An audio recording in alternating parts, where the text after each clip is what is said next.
அனைவருக்கும் வணக்கம்.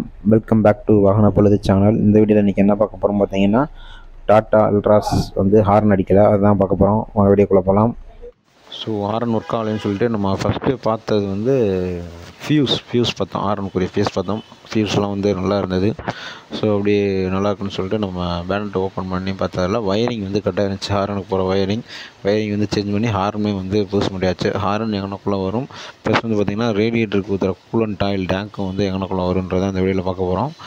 So bonnet திறந்தோன்னா ஒரு கேப் மாதிரி இருக்கும், சின்ன கேப் மாதிரி ரேடியேட்டர் பக்கத்தில். அந்த கேப் ஓப்பன் பண்ணிங்கன்னா அதில் தான் வந்து ரேடியேட்டருக்கு தண்ணி ஊற்றுறதும், ப்ளஸ் வந்து ஹார்ன் அது கீழேயும் இருக்குது. ஸோ ஹார்ன் வயரிங் சேஞ்ச் பண்ணியாச்சு, அந்த ரேடியேட்டர் டேங்கையும் கண்டுபிடிச்சாச்சு. ஸோ நிறையா பேர்த்துக்கு வந்து தெரியாது அல்ட்ராஸில் வந்து டேங்க் எங்கனக்குள்ளே இருக்குன்னு சொல்லிட்டு. அதாவது கூலண்ட் டேங்க், சின்ன டேங்க் வரும் கூலண்ட் ஆயில் ஊற்றுறது. ஸோ அது வந்து பேனட் திறந்தீங்கன்னா ஃபஸ்ட்டு அதுதான் வந்து சின்ன கேப் மாதிரி இருக்கும். அதை ஓப்பன் பண்ணி பார்த்தீங்கன்னா ஹார்னும் ப்ளஸ் வந்து அந்த கூலண்ட் டேங்க் அங்கனக்குள்ளே தான் இருக்குது. ஸோ தெரியாதவங்க பார்த்துக்கோங்க. மீண்டும் மற்றும் ஒரு நல்ல வீடியோவில் உங்களை சந்திக்கிறேன். நன்றி.